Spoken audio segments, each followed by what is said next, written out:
ನಮಸ್ಕಾರ ಬುದ್ಧಿ. ನಮಸ್ಕಾರ. ಈ 3 ಜೊತೆಲೂ ಬೀಳ್ವೆ. ಈ 3 ಜೊತೆಲೂ ಅಣ್ಣ ದೊಡ್ಡದು ಬರಲಿಲ್ಲ ಇಲ್ಲಿಗೆ, ಅವು ಹಿಡಿಯೋಕ್ಕಾಗಲ್ಲ, ಅವು ಎಷ್ಟು ಬರೋಕ್ಕಾಗಲಿಲ್ಲ. ಇಲ್ಲಿಗೆ 3 ಜೊತೆ ಮನೆ ಹತ್ರ ಬಿಟ್ಟಿದ್ದೀನಿ. ಇಲ್ಲಿಗೆ 3 ಜೊತೆ ಬಂದವೆ, ಇನ್ನು 4 ಜೊತೆ ಬಂದಿತ್ತು.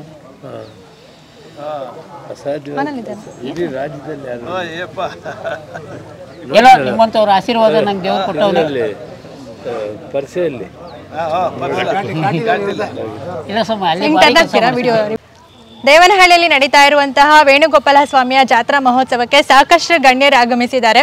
ಹಾಗೆ ಮರವನಾರಾಯಣಪ್ಪ ಅವರು ಕೂಡ ಬಂದಿದ್ದಾರೆ, ಹಳ್ಳಿಕಾರ್ ತಳಿಯ ಪೋಷಕರು ಅಂತಾನೆ ಹೇಳ್ಬೋದು. ಸೊ ಇದರ ಜೊತೆಗೆ ಸಾಕಷ್ಟು ಗಣ್ಯರು ಈ ಒಂದು ಹಳ್ಳಿಕಾರ್ ಎತ್ತುಗಳಿಗೆ ಆಗಿರ್ಬೋದು ಹಾಗೂ ಈ ಒಂದು ಕಾರ್ಯಕ್ರಮಕ್ಕೆ ಪ್ರೋತ್ಸಾಹವನ್ನು ಕೊಡೋದಕ್ಕೆ ಬಂದಿದ್ದಾರೆ. ಬನ್ನಿ ಮಾತಾಡ್ಸೋಣ. ಸರ್ ನಮಸ್ತೆ. ಸೊ ಈ ಒಂದು ಕಾರ್ಯಕ್ರಮಕ್ಕೆ ನೀವೆಲ್ಲ ಬಂದಿರೋದು ನಮಗೆಲ್ಲ ತುಂಬ ಖುಷಿ ಕೊಟ್ಟಿದೆ. ಹಾಗೆ ಹಳ್ಳಿಕಾರ್ ಎತ್ತುಗಳಿಗೆ ಪ್ರೋತ್ಸಾಹವನ್ನು ಕೊಡೋದಕ್ಕೆ ಹಾಗೂ ಈ ಒಂದು ಕಾರ್ಯಕ್ರಮಕ್ಕೆ ಪ್ರೋತ್ಸಾಹವನ್ನು ಕೂಡ ಕೊಡ್ತಾ ಇದ್ದೀರಾ. ಏನು ಹೇಳೋದಕ್ಕೆ ಇಷ್ಟಪಡ್ತೀರಾ ಸರ್ ವೀಕ್ಷಕರಿಗೆ?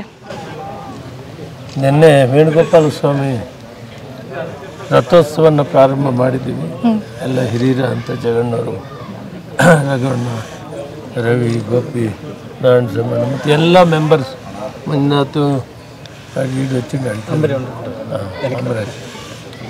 ಅಮರೇಶ್ ಮತ್ತು ಎಲ್ಲ ಇದ್ದಾರೆ. ಮತ್ತು ಎಲ್ಲ ಮುಖಂಡರು ಬಹಳ ವೈಭವವಾಗಿ ಮಾಡಿದರೆ ನಾನು ತುಂಬ ಸಂತೋಷ ಆಯಿತು. ಇಷ್ಟೊಂದು ನಡೆಸ್ಕೊಂಡು ಹೋಗ್ತಾ ಇದ್ದಾರಲ್ಲ, ಅದು ದೇವಸ್ಥಾನ ಸರ್ಕಾರದಾದರೂ ಕೂಡ ಸ್ವಯಂ ಇವರೆಲ್ಲ ಒಟ್ಟಿಗೆ ಸೇರಿ ಅತ್ಯುತ್ತಮವಾದಂಥ ಮತ್ತು ಅನ್ನಸಂತರ್ಪಣೆ ಇತ್ತು. ರಥೋತ್ಸವ ಭಾಳ ಚೆನ್ನಾಗಿ ಮಾಡಿದ್ರು. ಅದ್ರ ಜೊತೆಗೆ ಈ ದಿನ ಅದೇ ದೇವರಿಗೆ ಪಾನಕ ಪನ್ನಾರ ಕೊಡೋದನ್ನು ಹಳ್ಳಿಕಾರು ಎತ್ತುಗಳು ಬಂಡಿ ಇಂದಿನಿಂದ ನಡೆದು ಬಂದಿರೋದು ಇದು ಚರಿತ್ರೆ. ಮೊದಲು ಶ್ರೀರಾಮನವರಿಗೆ ಮಾಡ್ತಾ ಇದ್ದೀವಿ. ಪ್ರತಿ ಆಂಜನೇಯನ ದೇವಸ್ಥಾನದ ಹತ್ರ, ಶ್ರೀರಾಮರ ದೇವಸ್ಥಾನದ ಹತ್ರ ಪಾನಕ ಪನ್ನಾರ ಬಂಡಿಗಳ ಸಮೇತ ಹಳ್ಳಿಗಳಿಂದ ಬಂದು ಕೊಡ್ತಾ ಇದ್ದಂಥ ಸಂದರ್ಭ.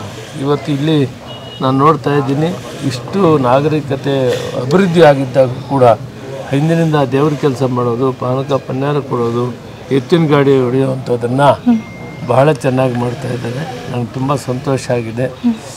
ವಿಶೇಷವಾಗಿ ಈ ಹಳ್ಳಿಕಾರ ತಳಿ ಪೋಷಕರು ಮತ್ತು ಇದನ್ನು ಇಡೀ ರಾಜ್ಯದಲ್ಲಿ ಒಂದು 4 ಜೊತೆ 5 ಜೊತೆ 6 ಜೊತೆ ಮನೆಯಲ್ಲಿ ಕಟ್ಟಿ ಮರವೆ ಹಿರಿಯರು ಅಂತ ಮಾದರಿಯಾಗಿದ್ದಾರೆ ಮತ್ತು ಮಾರ್ಗದರ್ಶಕರಾಗಿದ್ದಾರೆ. ನಾವು ಕೂಡ ಹಳ್ಳಿ ಕಾರ್ಯಗಳನ್ನು ಕಟ್ತೀವಿ. ನಮ್ಮ ತಾತವ್ರ ಕಾಲದಲ್ಲಿ ಈಗ ಮರವೇನಾರಾಯಣಪ್ಪ ಇನ್ನೊಂದು ವಿಷಯ ಹೇಳೋದಕ್ಕೆ ಏನು ಇಷ್ಟಪಡ್ತೀನಿ, ಒಳ್ಳೆ ಕೆಲಸ ಮಾಡ್ತಾ ಇದ್ದಾರೆ. ಇದು ಇಂದಿನ ಪರಂಪರೆ ನಡೆದು ಬರೋದು, ಇದನ್ನ ಯಾವತ್ತೂ ಬಿಡಬಾರ್ದು. ಜೊತೆಗೆ ದನಗಳು ಸಾಕೋದು, ಪೂಜೆ ಮಾಡೋದು, ಅವ್ರನ್ನ ಹಾರೈಕೆ ಮಾಡೋದು, ಅದಕ್ಕಿಂತ ಮಿಗಿಲಾದಂಥ ಸೇವೆ ದೇವರಿಗೆ ಸೇವೆ ಮಾಡಿದೆ ಅಂತ ಪವಿತ್ರವಾದ ಕೆಲಸವನ್ನು ಮಾಡ್ತಾ ಇದ್ದಾರೆ. ವಿಶೇಷವಾಗಿ ಕೂಡ ಅವರೆಲ್ಲರಿಗೂ ಕೂಡ ಒಳ್ಳೆಯದಾಗಲಿ ಅಂತ ದೇವರನ್ನು ಪ್ರಾರ್ಥನೆ ಮಾಡ್ತಾ, ವೇಣುಗೋಪಾಲ ಸ್ವಾಮಿ ಮತ್ತು ಈ ವರ್ಷ ಒಳ್ಳೆ ಮಳೆ ಬೆಳೆ ಬರಲಿ, ಸೇವಾಕರ್ತರಿಗೆ ಎಲ್ಲರಿಗೂ ಕೂಡ ಒಳ್ಳೆಯದಾಗಲಿ, ಆಯಾ ಭಾಗ್ಯವನ್ನು ಕೊಡಲಿ ಅಂತೇಳಿ ಆ ದೇವರನ್ನು ಪ್ರಾರ್ಥನೆ ಮಾಡ್ತೀನಿ.